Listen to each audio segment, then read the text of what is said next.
Welcome to God's Table Talk, where real life stories and testimonies of faith are brought to the table. I'm your host, Paul Eck. And right now on God's Table Talk, we are talking with a young man by the name of Josiah Shrock. He is from Indiana, and he's only a senior in high school, but for a kid who's only a senior in high school, he's experienced an awful lot of stuff. First of all, Josiah, welcome to God's Table Talk. Thank you for having me on, brother. I've been praying for an opportunity and one has come. And I see we're wearing kind of similar shirts. That's kind of cool. We're both kind of going with the Hawaiian thing here. Yeah, I call this the beach bum style. All right, well, Josiah, let's go back before we get too deep into this. Give us a little bit of your background with your family as far as, you're growing up. Obviously, you're still growing up. You're just a teenager, but were you churchgoers? Yeah, probably the first time I came out of the womb, I probably went straight to church, to be honest. My family is pretty diehard about church. They're definitely not lukewarm at all. My dad was a Sunday school teacher. My mom actually runs a devotional company for marriages called Marriage in Abundance. And my brother is on the worship team, and he is actually starting an evangelical thing, the YouTube channel Living Waters. Yes. That's what my brother is going to be doing. He's going to be out going to people on the streets, just not really he's gonna, you know what I mean? He's gonna just talk to people, ask their thoughts. He's not gonna be pushy. He's just gonna ask their thoughts and get to know other people's perspectives, and maybe they'll even come to ask him what his perspectives are. Yeah, I know people that do that, and again, they're not out there jamming the Bible or jamming the gospel down people's throat. They're all loving on them, which is actually the way I believe it should be done. You go out and you reach people where they are, and then you try to connect with them. Yeah, my pet peeve is when people will go to gay pride parades and just say you're going to hell. I think the way to do it is just have signs that say Jesus loves you and hand out water bottles. There you go. Hey, we're loving people. We're not here to ingrain fear into them. Okay, so do you just have the one brother? Is that what you have? I have a sister. She's 13. I have a brother. He's 15. And then we recently adopted a couple years ago. That sister's 11. Oh, okay. So now we're going to get into the meat and potatoes here. You come from a family, as you said, you came out of the womb and went right to the church. How did you get into Satanism? I have to ask that question. Was it because you were so overwhelmed by what you were being raised in as far as in the church? Or what was it that turned you towards Satanism? So it was a little bit out of curiosity halfway. And then there's a lot of reasons. I'll say some of them. So some of them was I felt like my parents were ingraining this too hard in me. I didn't feel like I had room to breathe and have my own journey, my own voyage into finding the truth. And I was going through a really hard time because I was diagnosed with autism at the age of 15. It's something you wouldn't tell right now because I've overcome it so much with proper therapy and resources, but I was bullied a lot and I had a lot of anger towards God, a lot of anxiety, just fear in me. And man, I was looking at meditation, looking at all this stuff, a lot of Eastern practices, because I'm not one to go to westernized doctors. I'm not for medicine, not much. So I was looking into Buddhism because of the meditation. I was reading a book about Christianity and Buddhism combined. I think it's called Zen Christianity, and it wasn't really a bad book at all. It was just about how to incorporate prayer into meditation, contemplative prayer. And I mean, some people find that to be demonic, but for me, I was just looking for an outlet for my meditation, to get de-stress from this anxiety. And I was also trying to make more friends at the time. So there's this thing called, what's it called? Campus Life. Yeah, it was called Campus Life that I went to. And it's crazy because this is what I want to warn people about. There is Satanists within the church. Repeat, there are Satanists within the church. They won't say they're Satanists, but like they'll disguise themselves as a normal Christian, but they're Satanists in the church because they're trying to scout out the people with weak faith that are lukewarm to recruit them to the kingdom of darkness. And the way they do this is, well, for me, I'm trying to not lose my train track here, but No, that's fine.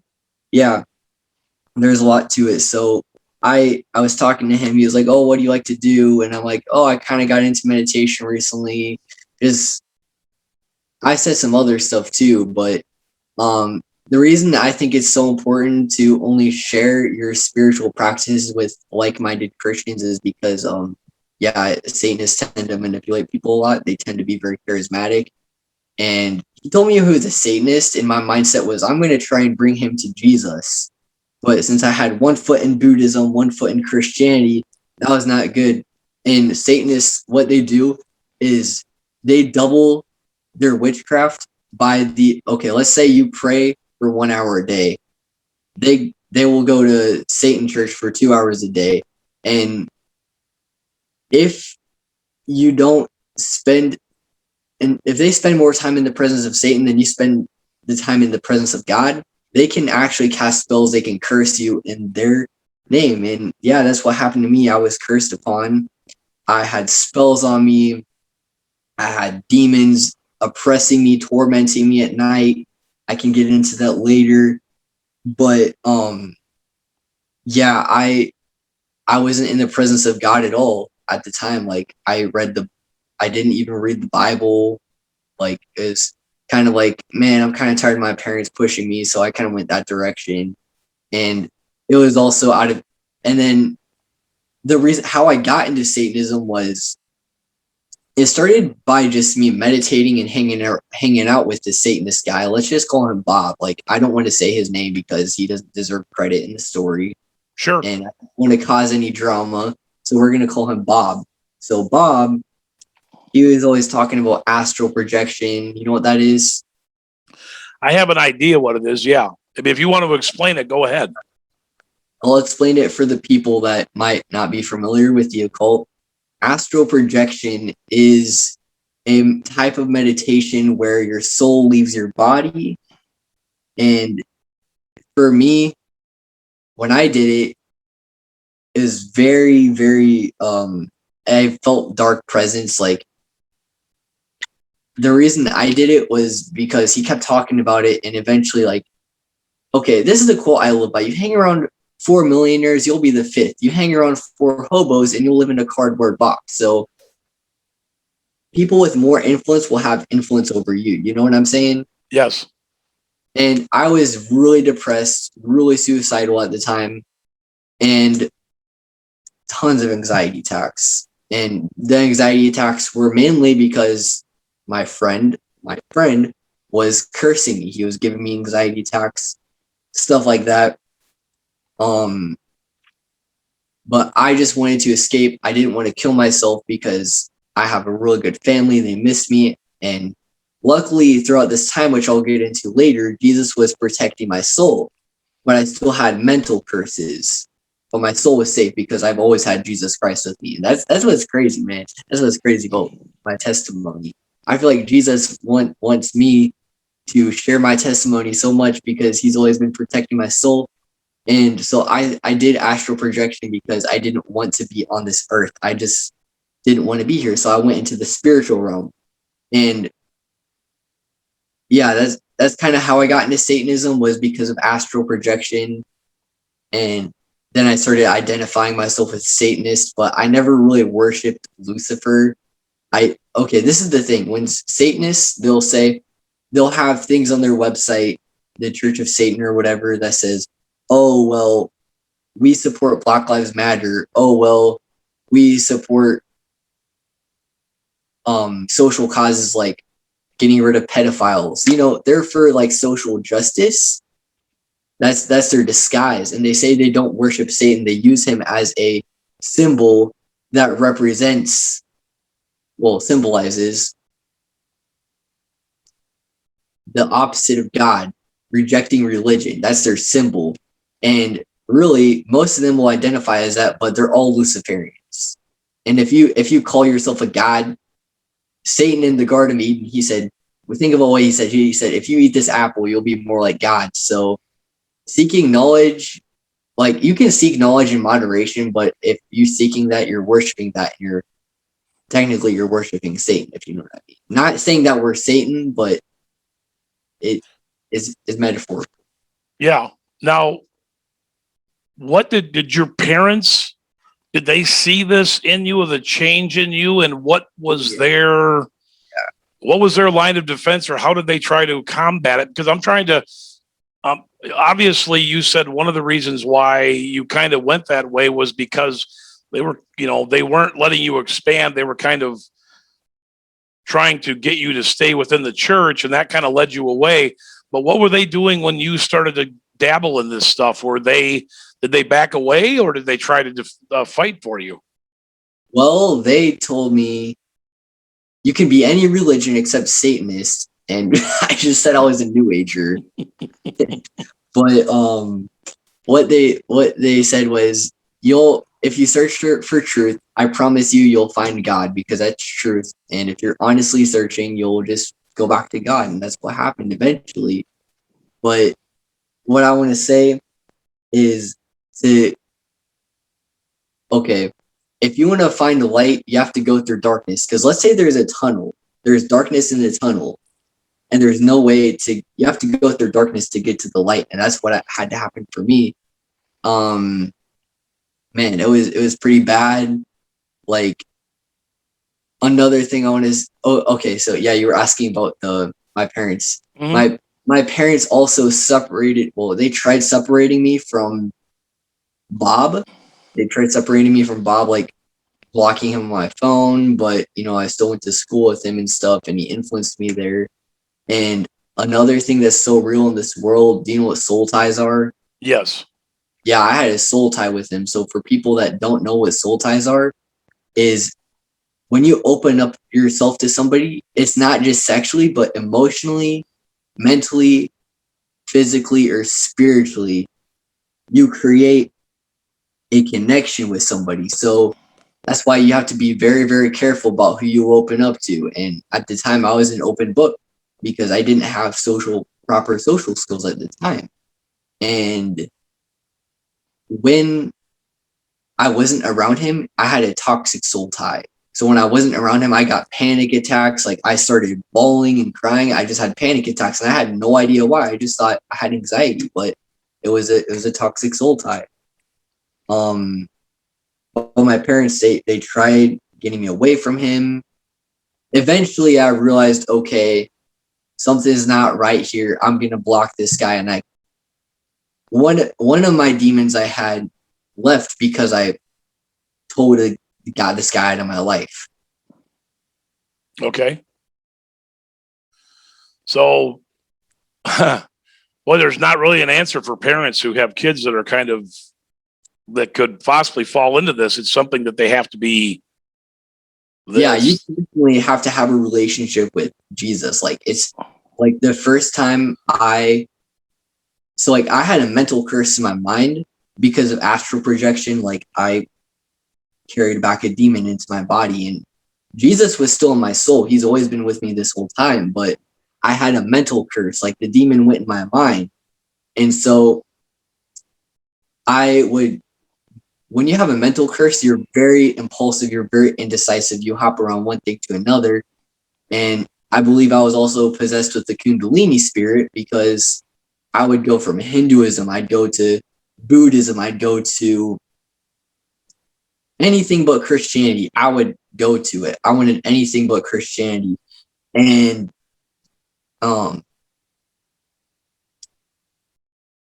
it was tough. It was tough. What was it that finally got you? I know you said you separated yourself from Bob. What was it that led you back to the cross and were you obviously under your own mind, you were able to lay down your life and now serve Jesus? What was it that brought you back to that? Yeah, so I knew Satanism was bad. I knew there was darkness, so I didn't do any of those dark practices, but I was still kind of practicing it. Like I just called myself a new ager. I just didn't want to. I never cursed people at all. I never wished anything bad upon people. I just did astral projection and followed some philosophies from Satanism, like don't open up to people without asking. I don't know, stuff like that. Yeah. So what led me to Satanism? I mean, not Satanism, to Christianity. That's bipolar opposite. So what led me to Christianity was this was actually this year, 2 months ago. I found myself really depressed, and because I was in such a dark place in my life, I'm just gonna open up on this podcast because I feel like people really need to know the truth. And I might get a lot of hate for this, but frankly, I don't care. I just care what Jesus thinks of me. You know what I mean? Just remember, Jesus was hated as well.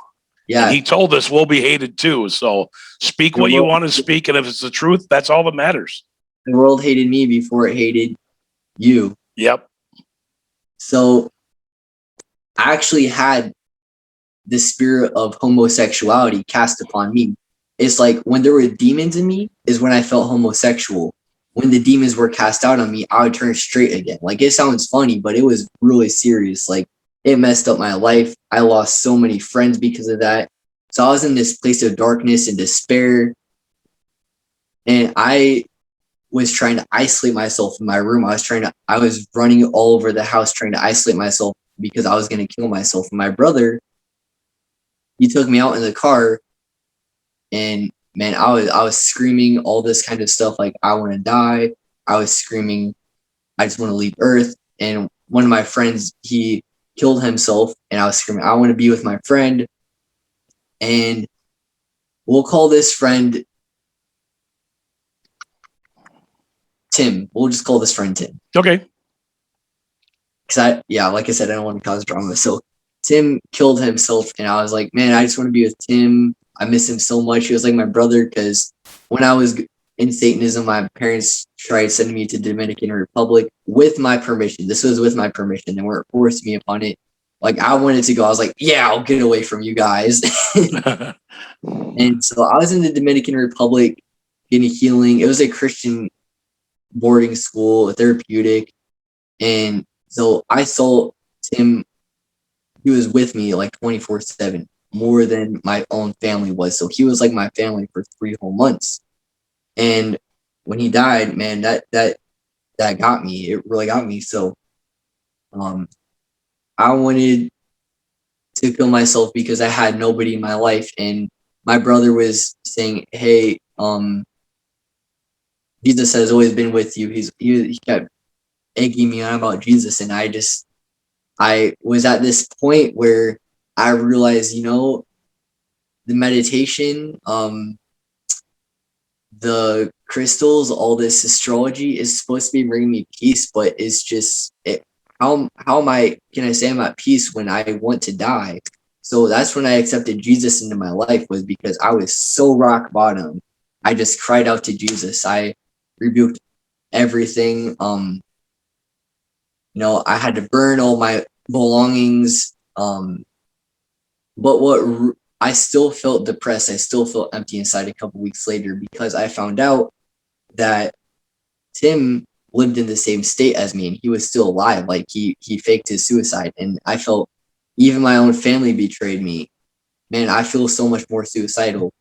So I just went to bed, tried to sleep away the suicidal thoughts and feelings.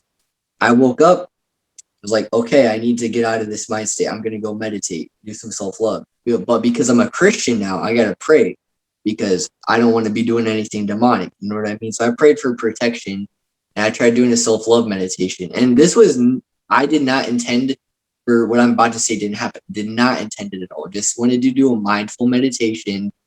So Yeah, I was trying to picture myself, like myself as a healed version. I was trying to picture my healed self. I could not picture it. I tried picturing myself for 5 minutes. All of a sudden, God took me out of my body. Like, dude, I get chills thinking about this. Like, I'm getting chills right now. Like, I I had angels surrounding me, and they were looking. This was not like spirit guides. This was not like demons that I've had before. Nothing like that, bro. Nothing like that. I was so at peace with these angels around me. Like, I every time I think about it, I get chills. I get goosebumps. Like, you can probably see some goosebumps on my skin right now. There you go. But yeah, it was so real, and you can't really see the angels because I feel like God doesn't want you to see angels until you really get to heaven because they're so beautiful. I don't know. It's just a surprise, but I saw their silhouettes. I saw like one thing I want to say about like I didn't get a glimpse of heaven because if you get a glimpse of heaven, um, yeah, there's colors there you can't even describe. Not that I've been to heaven, but I've heard from people's near death experience. Like, have you ever read the book Heaven is for Real? Yeah.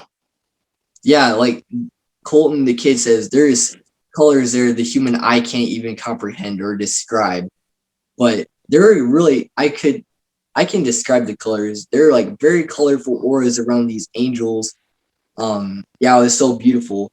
But anyways, I was looking down from a bird's eye perspective with these angels. Like I was looking down at my house. I was looking down at my school as if I killed myself. I was playing out, like looking at life, like what would happen if I killed myself? And this was a true vision from God because as a person that is conquering autism, I could not see outside myself. Like I've been so stuck in my ego all these years. It's hard to for autistic people. It's hard to get outside your bubble if you guys know anything about that. But um, yeah, I was looking down and people at my school were they had frowns throughout the day. Like they had nobody to make them smile because I'm like the only person out of all my pain. I'd go out my way to say hi, how are you, or yo, like I have autism, so I've always been by the rule. You know, people aren't gonna go up to me and say hi if I don't go up to anybody else and say hi because I follow the law of attraction. I believe there's some truth to that, but I can get into that later. So I would go into people and say, "Hey man, how are you doing? I hope you're having a good day." Do that type of stuff, and I just make the classroom laugh. There wouldn't be any of that. It'd be gloomy at my school. My sister, she lost her mom, and then she lose her big brother, and I was actually heartbroken, bro, because I've been I didn't I'm trying to think of the words for this. Like I didn't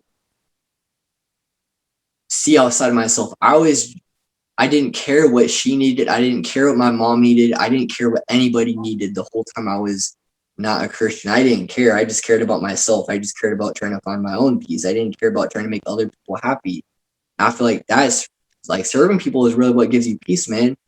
And that broke me. And my brother told me in the car that if I ever killed myself, I that he would feel like he failed as a brother. I thought about that. That actually hit me while I was with the angels. That hit me. Like I actually could feel his pain. I could feel the empathy.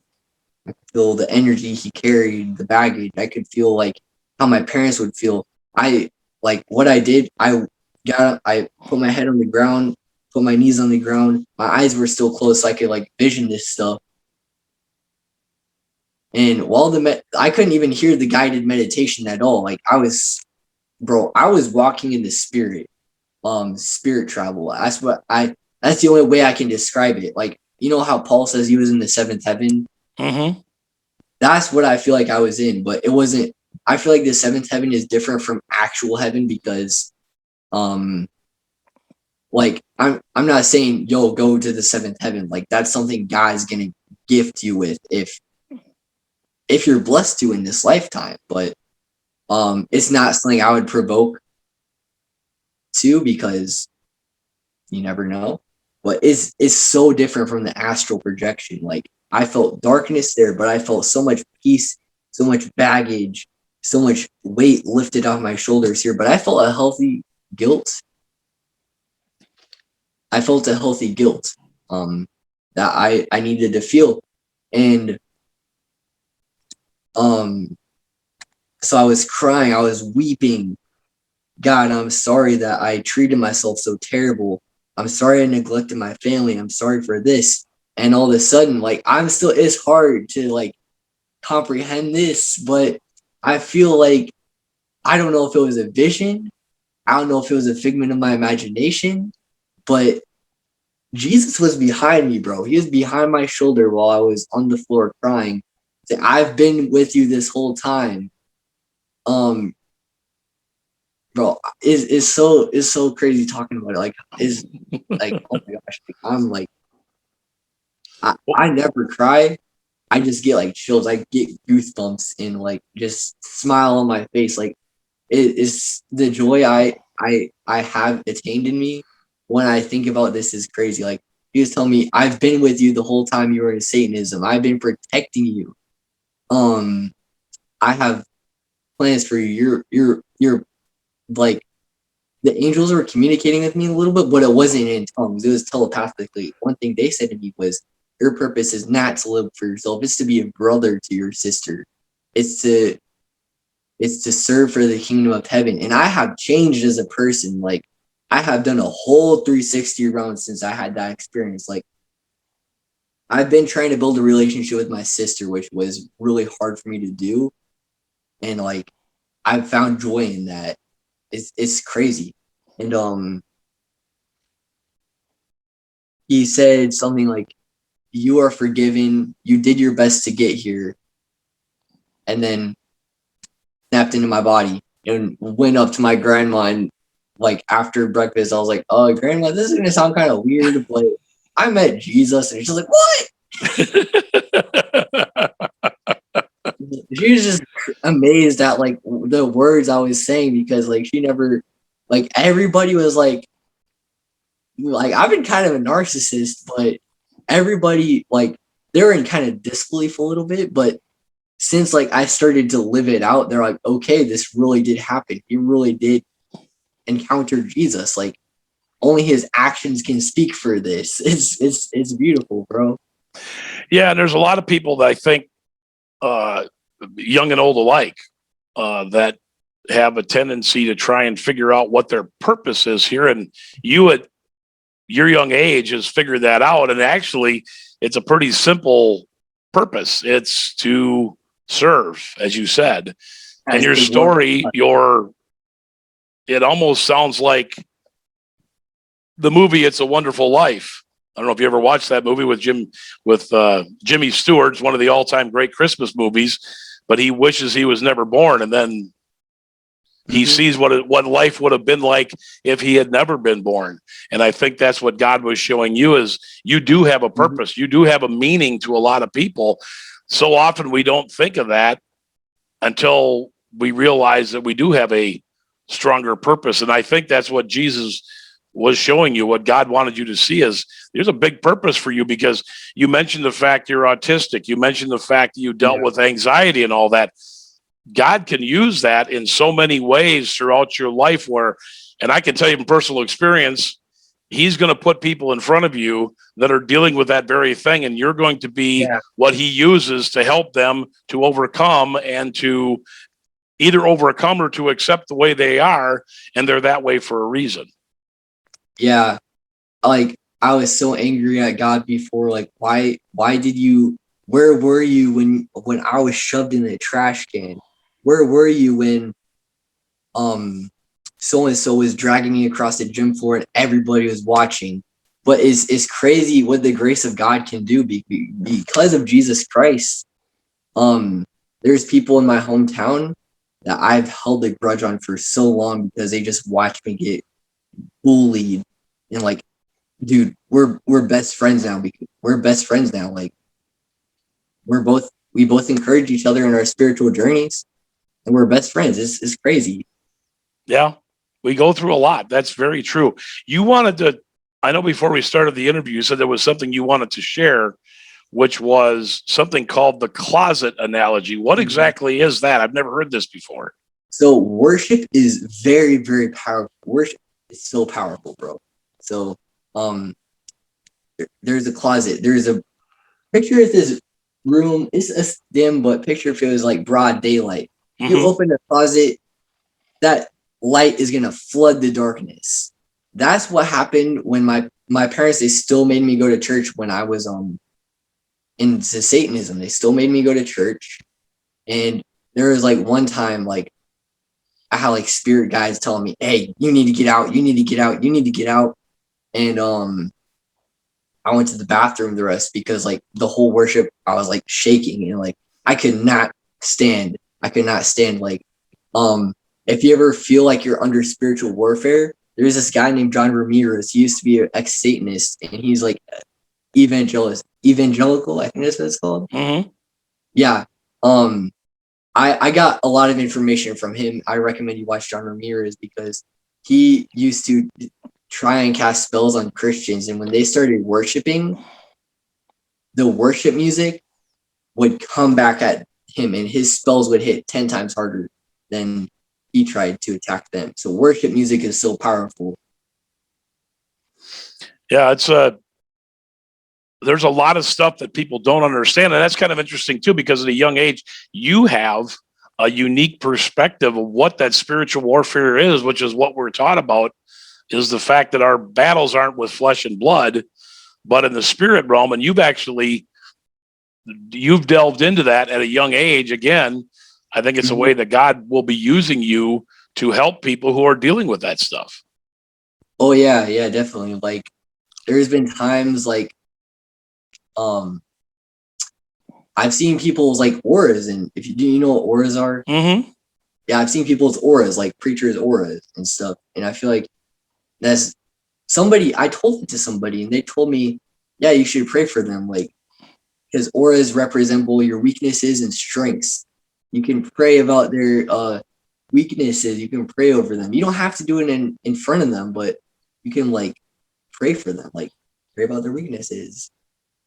So now you've gone through this from Satanism, from Christianity to Satanism, back to Christianity. Has God given you a vision of what your adult life is going to be? Is he guiding you, like saying he wants you to be a preacher? He wants you to do like your brother and do street ministry, anything? What has he given you? Okay, so before I was like trying, I you know, like in the new age thing, there's these things called star seeds. Like people believe like they come to incarnate in this world to upraise the humanity's consciousness. So you know the TikTok we found each other on? That used to be devoted to new age, preaching new age. And when I had that vision, I immediately deleted every single video on that. Like it had 57,000 likes. And that was really hard for me because I was living for my ego. Deleted everything on that. I didn't want anything to do with that. And God's been telling me, hey, you have a gift. You have a gift of I forget what it's called, like talking. You have a gift of speaking. You love to speak. So you need to use that TikTok to glorify me, to bring people to me. And I've just been like so filled with joy, so filled with peace, because I thought living for myself, living for the money would bring me peace. But no, bro, I don't care. Like I did a prayer live stream last night at like 4 a.m. because I woke up insanely early. It's crazy, but I did a prayer live stream at 4 a.m. Nobody gave me money, but I prayed for them, and that's what made me happy. Yeah, well, you understand. You have a knowledge a lot deeper than somebody who is as young as you are. I don't mean to keep bringing that up, but there's a lot of people that, I mean, I'm 55 years old. It took me 40 some years before I came to the realization of a lot of what you already have come to the knowledge of in your late teens, which is great. Do you have any concerns about falling back into what you were into before, or them trying to bring you back or to try and take you out? I have been worried about that before, but I trust in God, and I trust that this is real, because when I had that mental curse, that's when I was going back and forth to all these religions. Like, there were a few times I went into Christianity, but I didn't really have that real relationship. I was just in it for fear. Like, I don't want to get possessed again. I'm going to stay in Christianity, but the demons will still torment me. And they still do sometimes now, but that's because I'm doing something right. And it motivates me more to keep preaching. Like,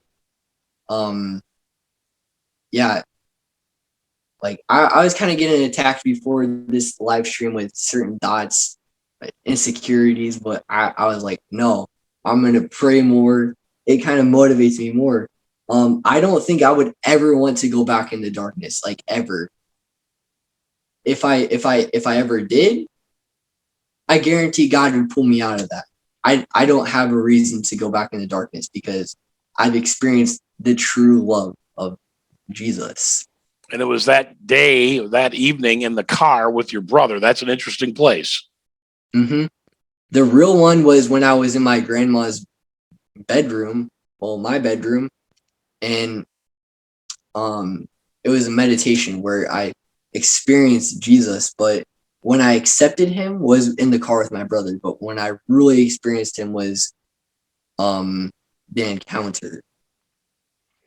Yeah, I think you've got a blessing and a half on your life, and I think God's going to use you in great ways because you've experienced so much in just a short amount of time. Yeah, thank you, man. Thank you. It's going to be an awesome journey. I know that, and I look forward to hopefully being able to stay in connection with you and just enjoy and watch how you grow and watch the mighty things that God does through you. Because I think that I'm sure your family is very happy with the fact that you're now on their side again. Oh yeah. They're boasting about me. I don't try to not get egotistic, but like, I'm just saying, like, they didn't want to tell they told people about this so they could pray for me, but they didn't tell anybody about the stuff I was going through.